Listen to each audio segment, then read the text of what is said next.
Welcome back to The Hollow Voice, and I'm here to keep you company tonight. If this sound helps you relax, please like the video and subscribe to the channel. Let me know. Where are you watching from and what time is it? Now go lie down and relax. Oh shit, I thought as I walked through the front door and saw the little furry body of my daughter's pet hamster, Cece, lying on the floor in front of me. Cece wasn't the hamster's real name. It was Chubby Cheeks, but Samantha's sister Allison had trouble saying that, so we came up with the nickname just for her. I nudged Cece's body with my shoe just to be sure he was really dead. He was.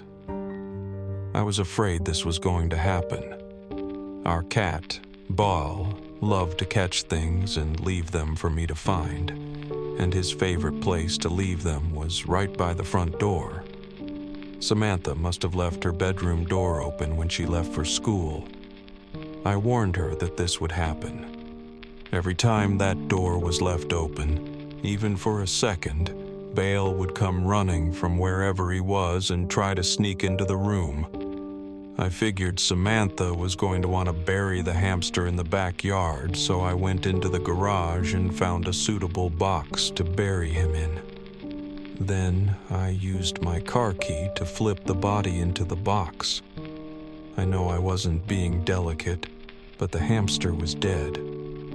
I don't think he minded. As I stood there with the box, I briefly considered throwing it in the trash and telling my daughter that Cece must have escaped. I wanted to spare her the heartache of losing a pet, but the more I thought about it, the more I realized that was a bad idea.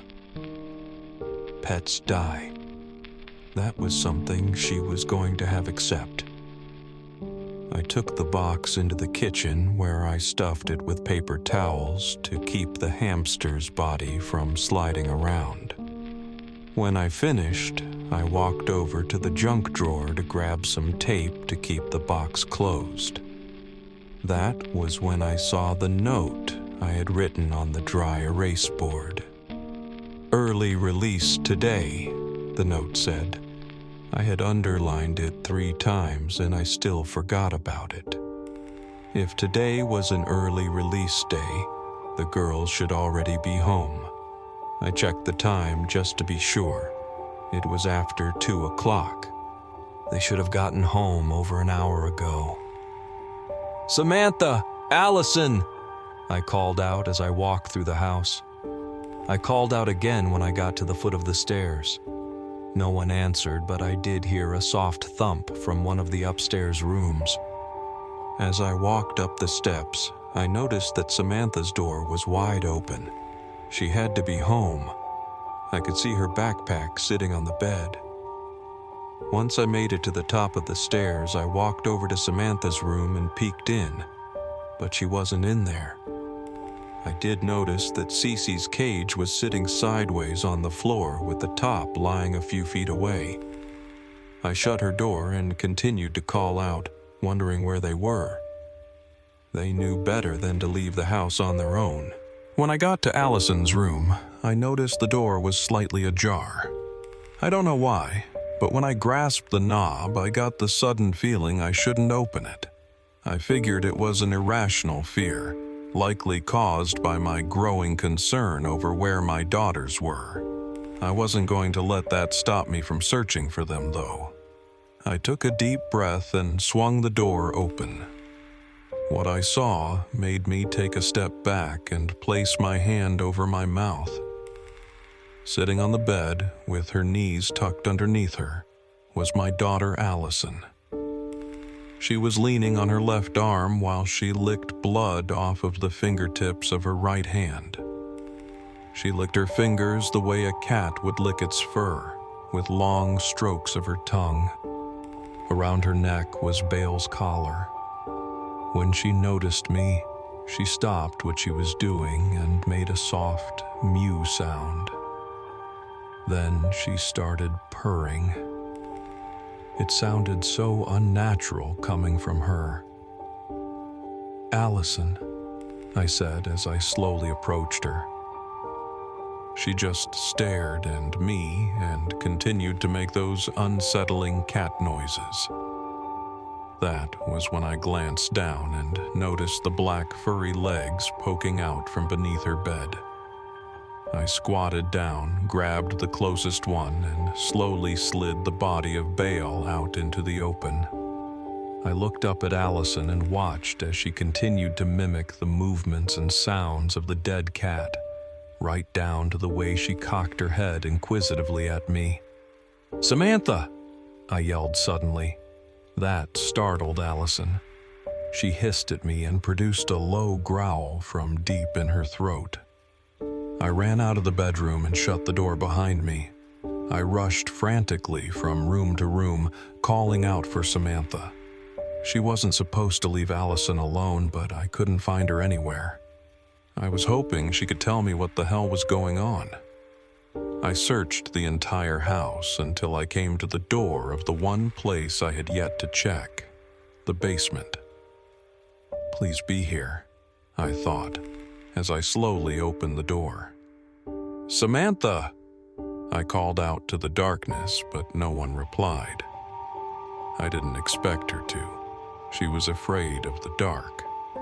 If she was down there, the lights would be on. I still wanted to check, though, just to be sure. I turned the lights on and walked down the steps into the basement. When I reached the bottom, I looked around and called out her name one more time.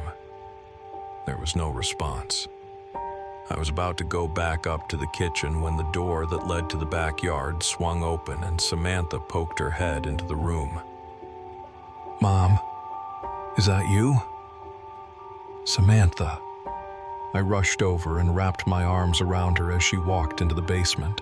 Happy that she was safe, my fear quickly turned to anger as I tried to make sense of what was going on. I pushed Samantha away and held her at arm's length. "What happened to your sister?" I demanded. She started to sob. "I don't know. I was laying on my bed when she crawled in on her hands and knees wearing Bale's collar.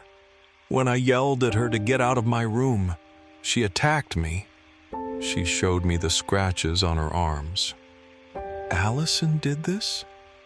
I looked down at long red welts. She nodded. "I tried to force her out, but she was like a wild animal, so I ran over to April's house. I tried to call you, but you didn't answer.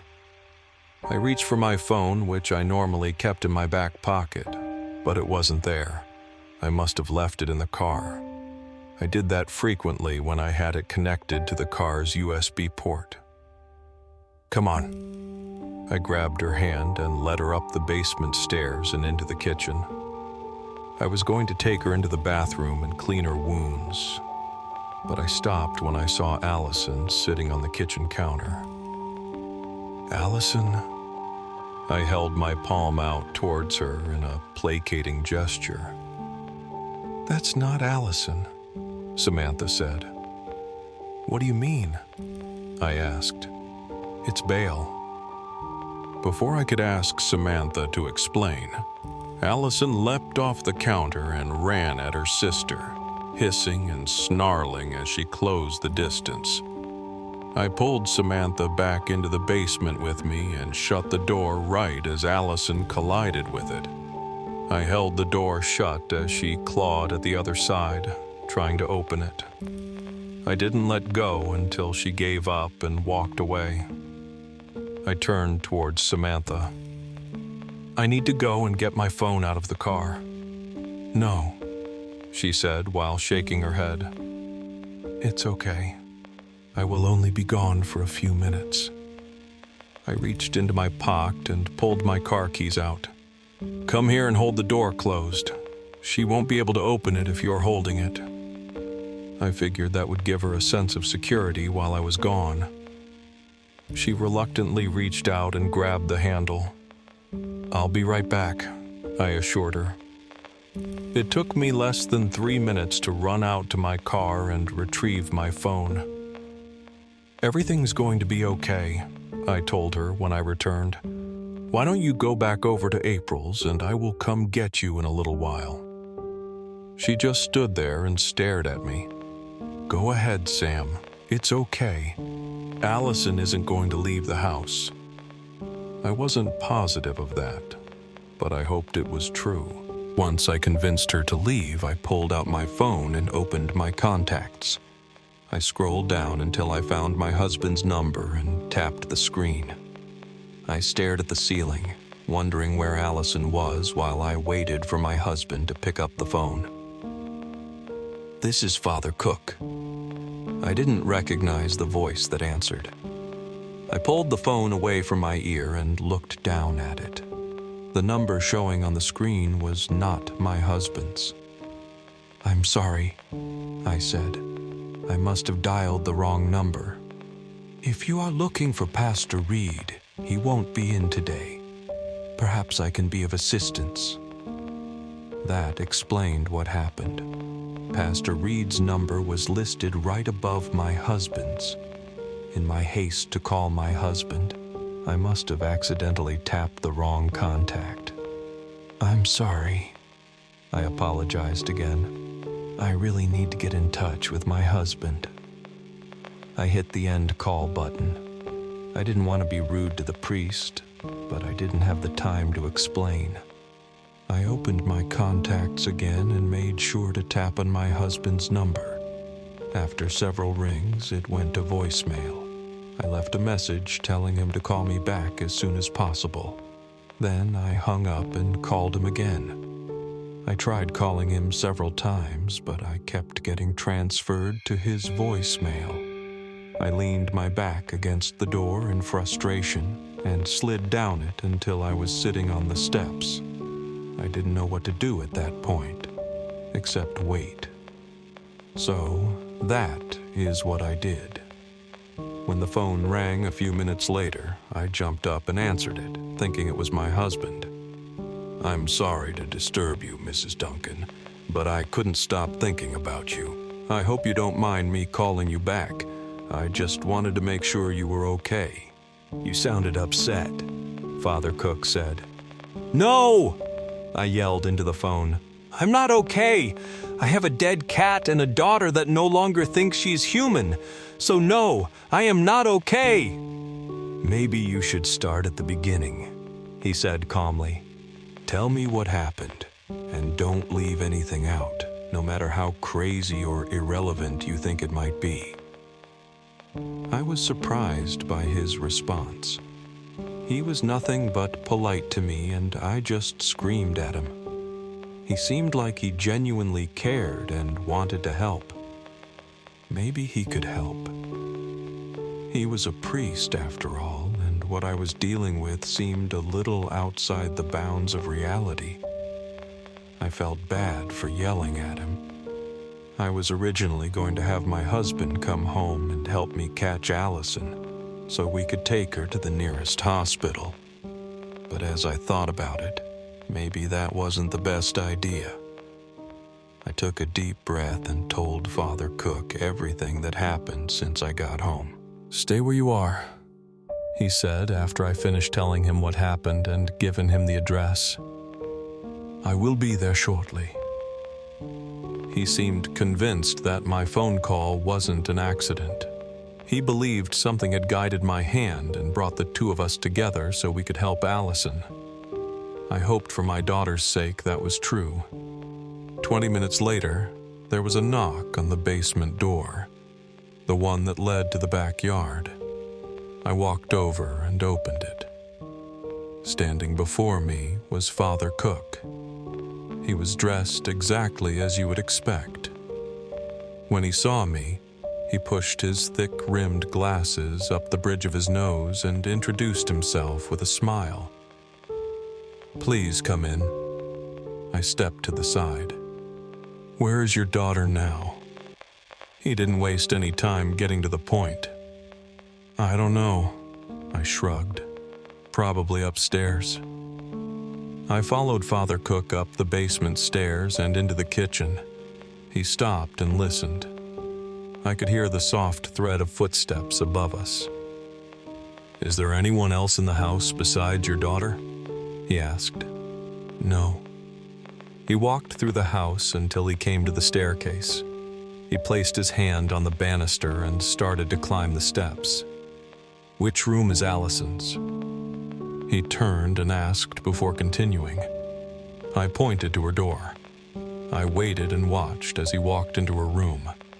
A few moments later, he walked out and continued down the hall.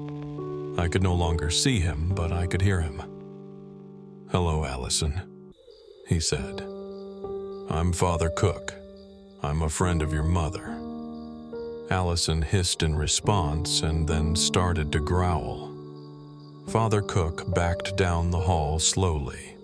He had his hands out in front of him as he tried to calm Allison down. When he made it back to the stairs, he descended them backwards, keeping his eyes on my daughter.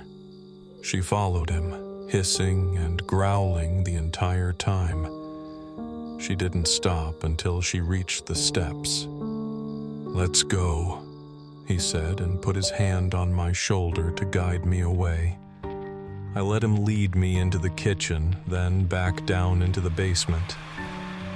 "The collar your daughter was wearing, did that belong to the cat?" Father Cook asked me once we were safely behind the closed door of the basement. "Yes, it did," I answered. "Where did you get the cat?" "It was a stray. It just showed up one day and started hanging around the house. The girl started feeding it and letting it into the house, and we just sort of adopted it. It didn't seem like a bad cat." "Was it always wearing that collar?" I nodded. "I need to make a call." He pulled a phone out of the pocket of his jacket. "This is a little outside my area of expertise." "Do you still think you can help her?" "Yes, I think so," he said, then excused himself to go make his call. When he returned, he was smiling. "Help is on the way." While we waited for whoever was coming to help us, Father Cook did his best to ease my fears and reassure me that everything was going to be all right. A short time later, there was a knock on the back door of the basement. Father Cook walked over and answered it. "I'm Father Cook. I'm the one who called." The priest introduced himself and reached out his hand to the tall, thin man who stood before the open door. He looked like he could also be a priest, but he wasn't wearing the white collar. "Father Cook, the exorcist?" the man asked as he clasped the priest's outstretched hand. "I guess my reputation precedes me." The priest seemed uncomfortable. "Theodore Alexander," the man introduced himself. "Magister Alexander?" The two men seemed to have heard of each other. I could tell they had a great deal of respect for each other as they talked. "I'm a bit surprised they sent you," Father Cook said to the man he called Magister Alexander. "They didn't send me. I was dealing with another matter when I overheard your call. A priest calling us and asking for help is a rare occurrence. I was intrigued and had to come and see what was so important for myself. I must admit, I wasn't expecting to find you here. I was also in town for a separate matter, one you might be able to shed some light on involving a local pastor." Magister Alexander smiled. "I'm not sure I know what you are talking about." It was obvious to me that he was lying. "We can discuss it later after we deal with the matter at hand." Father Cook could tell he was lying as well. "Of course," Magister Alexander said, then asked, "Where is the girl now?" "She's upstairs," I blurted out and pointed to the ceiling. "You must be Mrs. Duncan." Magister Alexander walked over and offered me his hand. "It is a pleasure to meet you." "Same," I said. But I wasn't being honest. There was something unsettling about the way the man looked at me. "I'll show you the way," Father Cook offered. I followed the men through the house until they stopped at the bottom of the stairs. Father Cook pointed at my daughter where she was sat at the stop of the steps. "She is wearing it on her neck," the priest said. I watched in amazement as Magister Alexander walked up the stairs and placed his hand on Allison's head. To my surprise, she leaned into his touch and started to make that unsettling purring noise. While he was stroking her hair, he used his free hand to reach into his pocket and pull out some sort of pendant. I couldn't make out the design from where I stood. He placed the pendant against her forehead and started to speak in a foreign language. When he finished, Allison's eyes rolled into the back of her head and she slumped to the floor. I gasped and placed my hand over my mouth. I was about to run up the steps, but Father Cook stopped me by placing his hand on my arm.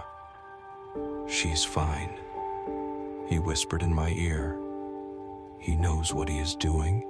This way was much safer than having to perform an exorcism." I looked over at the priest, then back up at Magister Alexander. "Why would she need an exorcism? Your daughter was possessed by your cat. How is that even possible?" "With this." Magister Alexander had removed the collar and held it out towards us. "It's just a collar, isn't it?" I knew something was seriously wrong with my daughter, but hearing she was possessed by our cat was hard to believe. "This is much more than just a collar," Magister Alexander said as he slid it into his pocket. "It's a simulacrum." "A what?" I had never heard that word before. "It's a possessed item," Father Cook said. "If it is worn, it allows the spirit bound within it to possess the wearer." Before I could ask one of the thousands of questions running through my mind, Magister Alexander bent down and lifted Allison up off the floor. "Which room is hers?" he asked as he stood up.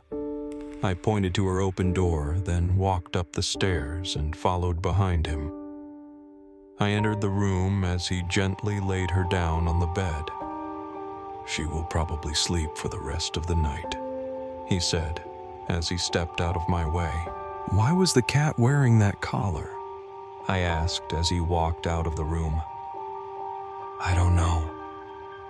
I didn't believe him. I could tell he knew more than he was saying. I wanted to confront him and demand an answer, but I didn't have the energy. I was too tired after everything I had been through. Instead, I sat on Allison's bed and ran my hands through her hair while she slept. "Why did you lie to her?" Father Cook had come up the stairs and confronted Magister Alexander right outside the bedroom door. Even though he was trying to keep his voice low, I heard him clearly.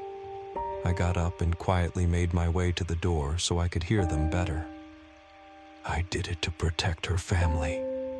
If she knew that cat once belonged to her grandmother, how do you think she would react? Her mother gave her life to leave the coven. She paid the ultimate price so that her daughter could have a normal life. I am obligated to honor the deal she made. My mother died when I was young, and I never knew my grandparents. What I just heard alarmed me. Was Magister Alexander implying my mother was a witch? If her mother made a deal to leave the coven, why was the cat here?" Father Cook asked as they descended the stairs. "I was hoping you could help me with that," Magister Alexander responded. "This cat shouldn't be here. We shouldn't be here, and yet we are. We were brought together for a reason, and we need to find out why." That was the last thing I heard as the men let themselves out the front door.